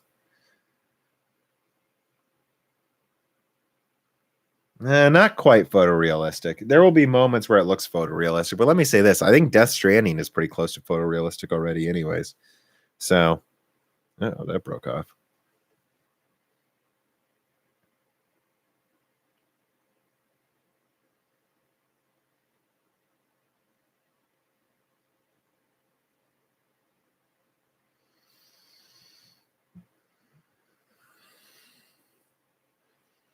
What's the future, Agent 2? What's the future of CUDA compared to metal?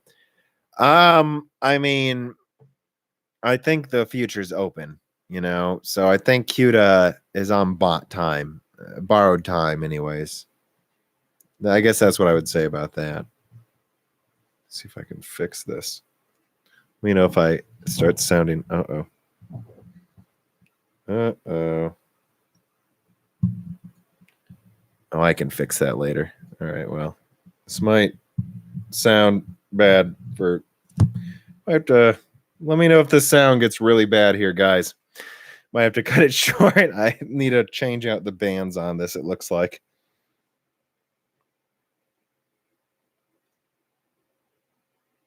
This is like a 10-year-old mic.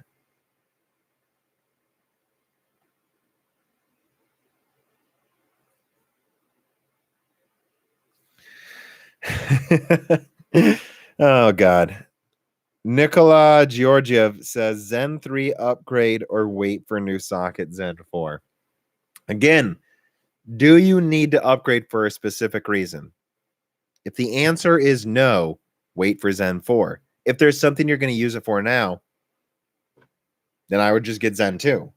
But if Zen 3's out when you need to upgrade, get Zen 3. I got the 3950X not because I was timing my release perfectly. It's because I only had enough free time to build during Christmas break. And so whatever was out was going to be there, right? And that's why.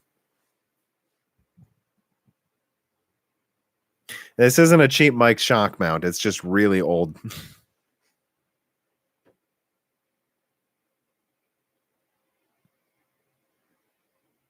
Sufficient for what? Sufficient for who? Sufficient for you.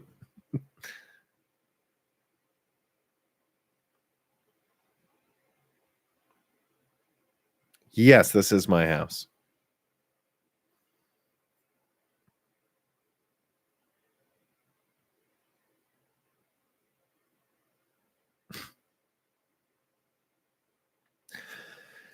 Not seeing any questions really here. So there's still a decent amount of people watching, though. So I guess there's we got like another 15 minutes at most here. So if you you want to tip for another question here, put it in. But otherwise, I think I've answered the most. Let me say this while I kind of talk here. So final part of 11 years of PC gaming will come out this week with Not an Apple Fam. After that, we will do the first brand new, not pre-recorded Broken Silicon of the Year, me and Dan. That's going to be a long episode going through the past stories of the past few weeks since it's been so long since me and him will have recorded. And then I've got NFC Tech, and then I've got Cortex coming soon. And then there will, of course, be Dan episodes and Die Shrinks all along the way. We'll be voting for season 3 of Die Shrink soon. So again, at just the $2 level, you can submit last-minute questions for guests and episodes, loose ends. You can vote on the next Die Shrinks. You get Die Shrinks. And then at the $4 level, you get the credits at the end of videos. You also get extra content that I post to the Patreon. Sometimes I'm thinking of doing a couple exclusive videos for that level of support. You also get the back catalog of the Flyover States podcast, and you get the new episodes early. You also get ad-free episodes of Broken Silicon early. So again, keep that in mind. I'll take as much as you want to donate a month for us, but do keep that in mind. The $2 and $4 level maximizes the content.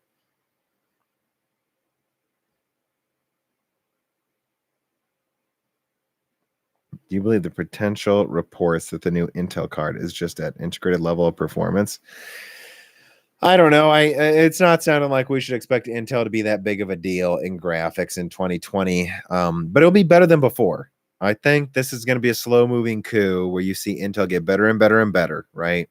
So just keep that in mind. Like, don't expect Intel to compete with AMD and NVIDIA in graphics at the highest end right away.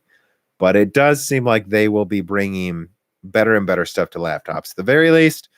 And any amount of extra competition in desktop should help. Do I think Z will be like Larrabee? No, it'll be more successful, I'm pretty sure.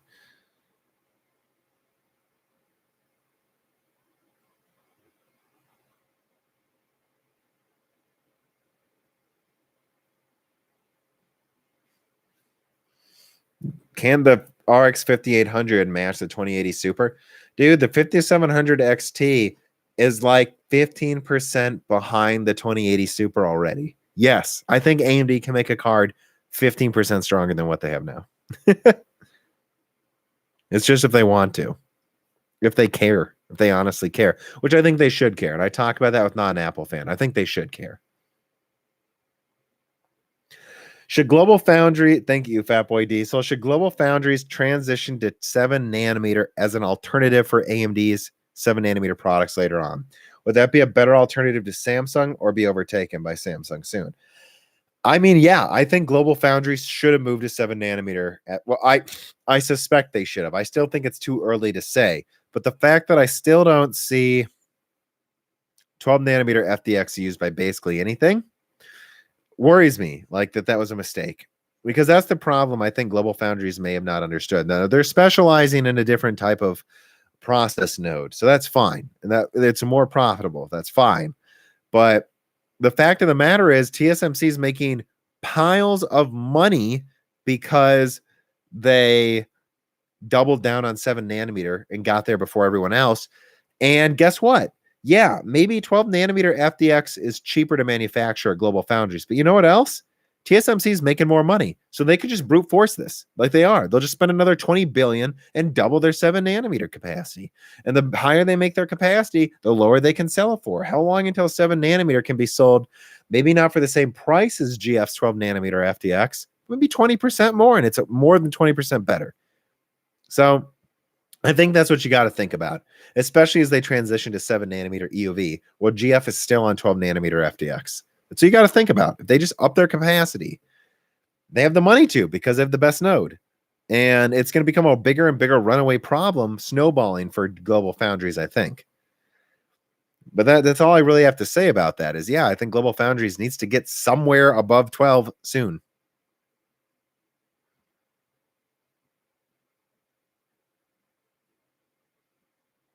CGF. Put a timestamp down there. Now, I know it takes years to bring a factory online, although it's not that Global Foundries couldn't get to 7 nanometer. The problem was they said it wasn't worth it. So supposedly they have it designed out. So I don't think it would take like 4 years, but it would take a couple. I just think they should start. I do. I think they should start working on it sooner rather than later. Kepler writes in, what do you think of PC fanboys underestimating next-gen consoles? The same thing I think of Xbox One X fanboys underestimating PC, right? Like, I don't know. I don't know where this, like, why people can't just read numbers. Like I've seen this on WCCF. There's like this group of Xbox One X fanboys that troll around sometimes together on WCCF. Maybe it's one guy with 10 sock puppets, who knows? And he just goes around acting like the Xbox One X is as strong as a 1080, and that's just not true. I think it's comparable to a 590, an overclocked 590. Like if you gave the 590, like if you overclock the memory in the 590, I think that's pretty close to what an Xbox One X is. In other words, it's kind of close to a 1070. It's a lot weaker CPU than most gaming. And again, I'm not getting into this argument again. I don't want to see the people that, like, guys, no. The Xbox One X has higher clock speeds than most consoles. It has more stream processors than the 590. It has 384-bit bus. It is like an overclocked 590 that makes it pretty close to a 1070, but it's not a goddamn 1080 like some of these Xbox fanboys act like. And so I say the same thing to the PC fanboys who are like doubting what's in the next gen consoles. Like, I've run the math. It would cost $500 to make a console with this custom SSD and something as strong as a 2080 Super. Like that, and it will have probably a ray tracing ASIC. So it might be better than a 2080 Ti if you're running ray tracing, right? Like, and it might be sold at cost for $500. I don't know what to say to PC fanboys, except you got to look at how much it costs to make this stuff. And here's, I think, the big bombshell I keep repeating. A gigabyte of GDR6 is $5. That's it. It's all it costs. $5. So if they made a 24 gigabyte console, that's $120 for the RAM. The silicon itself, not even $100, guys. So now you're up to what? $220? Yeah, the rest of the system might just bring it to $500. They can sell it at cost. I don't know. It's not weird. It's like the doubting comes from people who can't do the math or are unwilling to. This isn't a PC versus console argument either. This is just facts. I don't.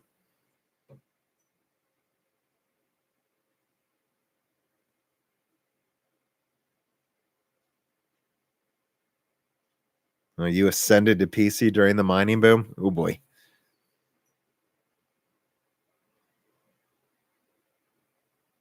How the hell is what going to run 4K 60 on AAA titles? What do you mean how?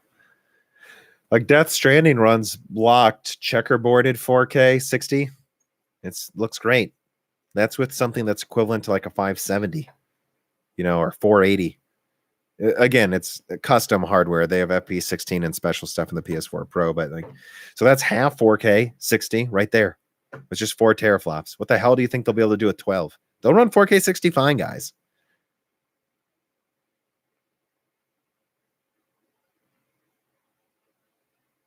Am I a football fan? I am not. I don't do the sports.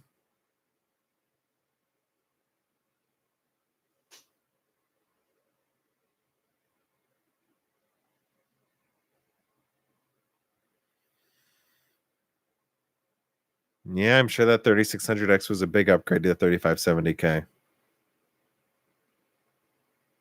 Well, if Death Stranding is 30 FPS, it's the smoothest 30 I've seen in my life. I'll tell you that much. And I do mean that. Smoothest 30 I've seen in my life.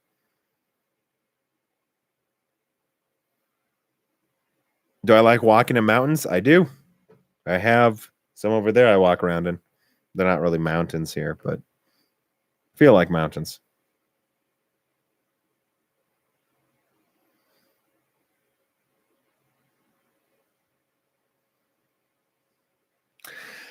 You want to see me in 4K 60? I have the capabilities. It's just a nightmare. It bogs everything down. That's something I'll consider by the end of 2020.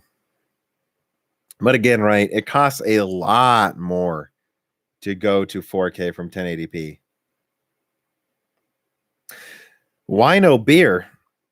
Because I drove my brother to the airport today. I'm exhausted.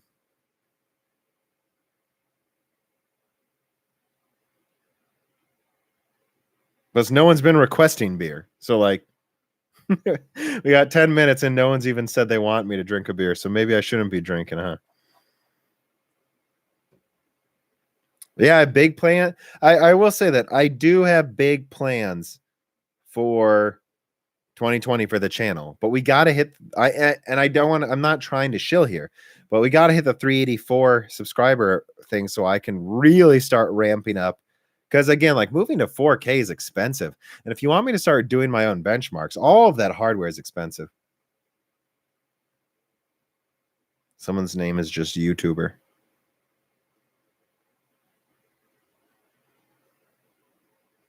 Together we form a bundle of sticks.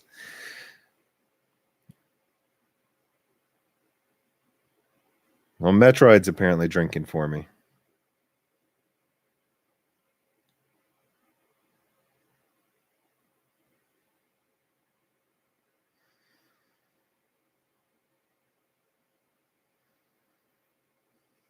Any leaks? No, there's so Hammer writes in and he says, do we have any leaks regarding the 3000 series of NVIDIA cards? No, and that's why I don't think they're coming around the corner, right?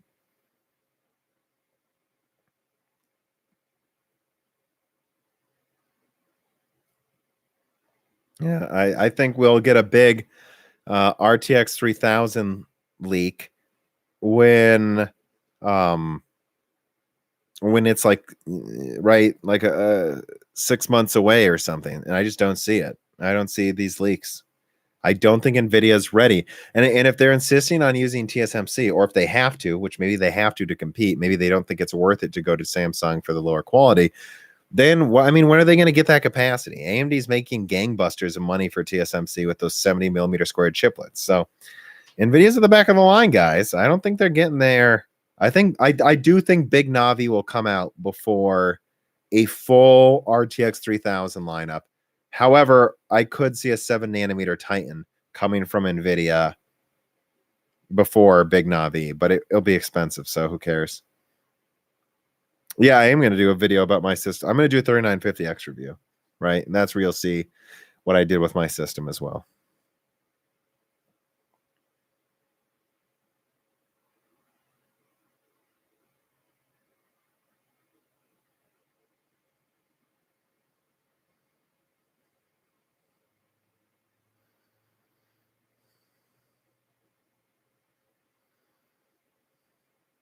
I don't see any beard tips here.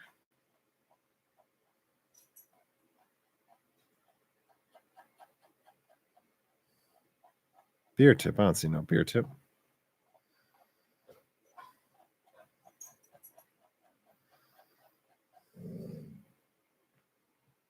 Gus.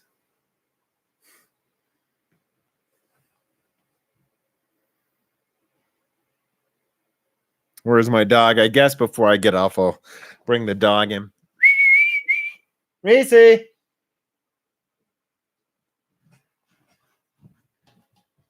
That's my parents' dog that I'm watching right now.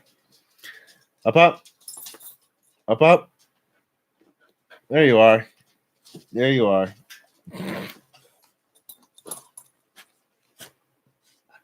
What?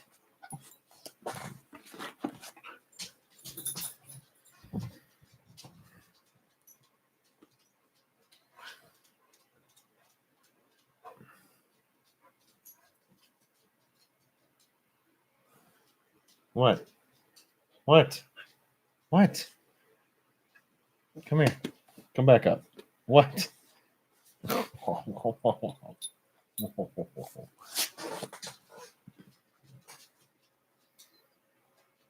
Yep. Yeah, I think. All right, I'll give it. I do want to close this before an hour 50 because it screwed up last time and kept recording for like an extra 20 minutes when I didn't close it, when I tried to close it like at 1:55. So I'll give it 5 more minutes. Are there any last minute questions? Thank you for the tip. Call Marco. I know you've been a longtime supporter forever. Let me know if you have one more question too. But it's pretty clear we're running out of things to talk about, so we should probably close this up before YouTube screws up the encoding and like destroys the video for 3 hours, because that's what happens if this goes near 2 hours long.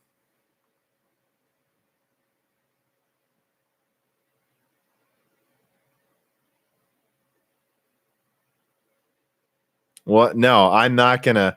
I'm not gonna get a cat to stop being a dog shill. I'll say this: I'm not an AMD fanboy. I just happen to think they are the best choice right now. But I am a dog shill. I'm definitely a dog shill. I will say that. Huge dog shill, huge dog fanboy, and I'm just not changing that.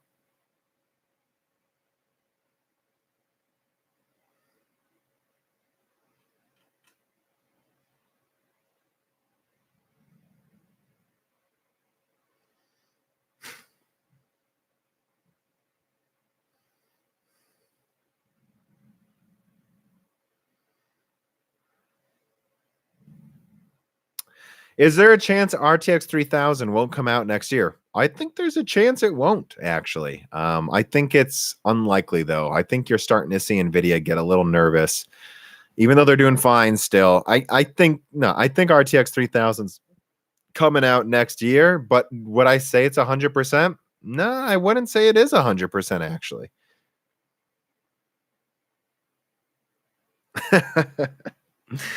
Why did Nintendo go with NVIDIA for the Switch? Because they lack any creativity in designing hardware. I mean, come on. Look how Sony goes out of their way to make really cool custom SoCs from AMD. Look at how Xbox, at the very least, is willing to buy buy better hardware for the Xbox One X, and it made it custom, right? They did make it custom. And then you look at Nintendo, and it's always just like an off-the-shelf thing that they underclock. Like Nintendo is an always off-the-shelf thing they underclock pretty much consistently, except for some of their older stuff. But that's when all consoles used to be custom anyway. So no, the Nintendo Switch uses NVIDIA because for two reasons: because NVIDIA's thing already existed and was almost perfect, and because NVIDIA probably gave them away for free because Tegra sells like dog shit. So, I mean, look at how much of a failure Tegra has been. It's been an absolute failure.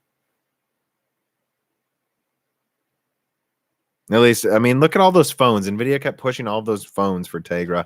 None of them sold well, pretty much, that I can think of. And they never seem to game that much better than stuff you could get from Qualcomm or whatever anyways.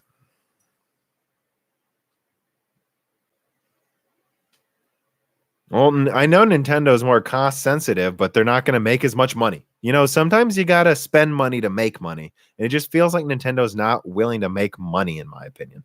I don't know. I don't have a very high opinion of Nintendo. I don't get what they're doing. I mean, I think the Switch was a good idea compared to the Wii U, but it's not outselling the Wii. And if you combine the 3DS and the Wii U sales, it's more than the Switch. And the Switch replaced them. So, like, think of the Game Boy. So, like 100 million, well, the N64 was selling 30 million. Switch ain't selling 130 million. I just feel like Nintendo's on a downward trajectory overall. And I don't know why they insist on not putting Mario on PlayStation and Xbox. Well, I know there's big beef between PlayStation and Nintendo, but I really think Sony and Nintendo got to bury the hatchet and grow the hell up. I think Mario needs to come to other. I think Nintendo games need to come to more platforms. I think they'd make a mountain of money if they did that. I think they should just continue to make custom handheld hardware like they are doing now. But they should still be bringing they should at least bring last gen games to other consoles. It doesn't make any sense to me that they haven't brought Wii U titles, GameCube titles, some kind of virtual console to PlayStation and Xbox, or at least PC. It doesn't make any sense to me. They make so much more money. Their business model doesn't. I just don't know what Nintendo's doing. And when it comes to NVIDIA and the Switch, AMD has APUs just as good as Tegra. They just went with NVIDIA because I think they gave it away for free. Let's put it this way. Tegra does not impress me even a little. I mean, the MX 250 is way more impressive than that. Anyways, Juggernaut Demon writes in, is the Moore's Law account on WCCF Tech U? Yeah, it is. That's me on WCCF Tech, guys. I'm not, and I want to address this, Juggernaut Demon. I'm not moving my business to your preferred app. If you want to support me, Patreon lets me have a custom RSS link and all these other features for running a small business. Moore's Law is Dead is not for you. It's for thousands of people. If you want to support my work, go to Patreon. And if you're not going to, then I guess you just don't respect my intelligence or something. Because I'm not an idiot. I can look at these apps and I can say I'm using this one. I'm smart enough to make my own decisions. It's up to you to decide if you want to support me. But that's where you're getting Die Shrink. Patreon. That's where you're getting it. It's not moving. I guess you just won't get it then.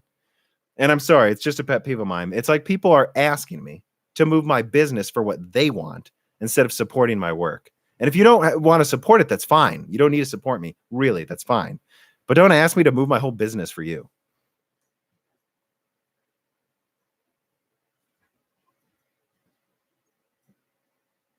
All right, we're almost done here. I do want to stop at like 40 in 1 minute, though, because I'm not going over 2 hours again. Yeah, I mean, El Domino says it's stubbornness, but it's like, oh, then be stubborn. Then you've decided to not support me, which again, you don't have to support me. You don't have to. But if you're going to, that's where it is.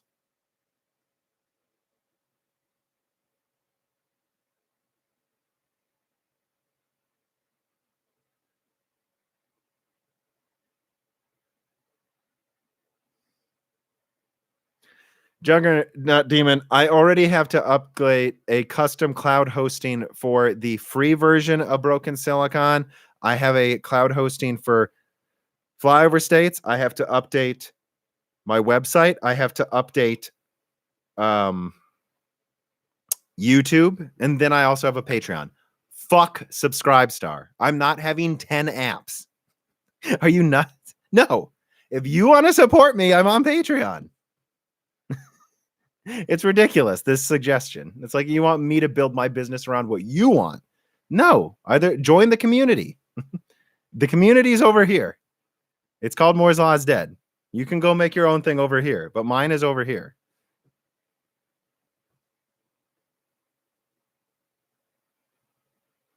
Yeah, I know. That's the only reason I haven't logged off yet, Magnus, is because people are still watching, even though I'm basically just ranting at this point.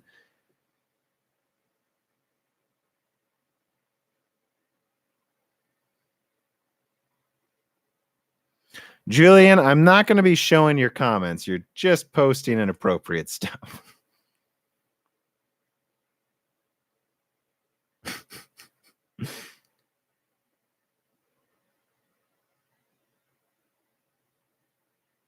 Yeah, so I guess the last thing I'll say is I'm kind of still on vacation, but you know, it's like you guys support me on Patreon. Oh, subscribe store. You guys support me on Patreon, and so it's like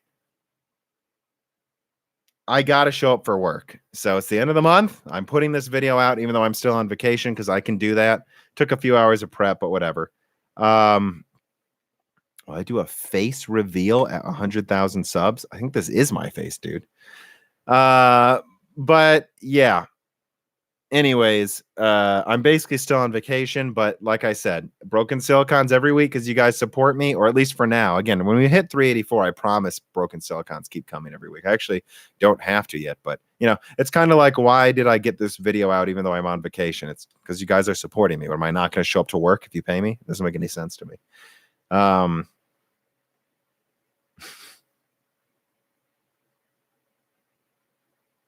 If you think Juggernaut, if you think Patreon is an immoral company, you need to boycott Google.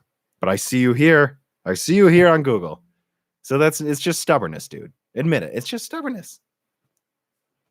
Anyone complaining about Patreon should boycott Google a million times first. Oh, and someone asked about the Discord. The Discord link is sent to you when you subscribe to my Patreon, so you'll get it from there. And you get that for just $1 a month. So if all you want, it's the same Discord every other tech tuber does. I mean, ours is a little different, right? But $1 a month, $2 a month though gets you most of the almost all the content, and then $4 a month gets you basically to become part of the channel. Above that is for the serious fans that want special features and want to show support if they have the extra money. That's how it works.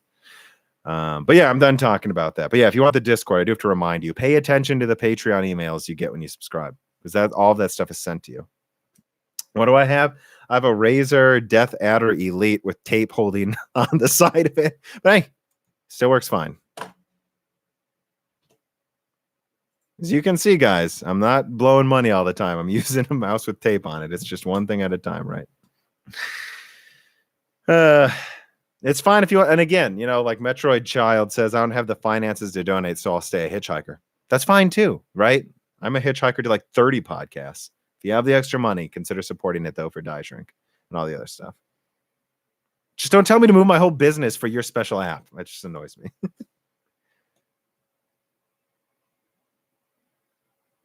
All right.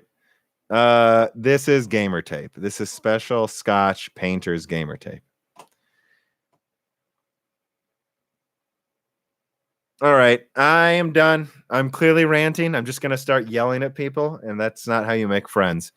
So thank you for joining me. I have to stop the stream so Google doesn't destroy the encoding.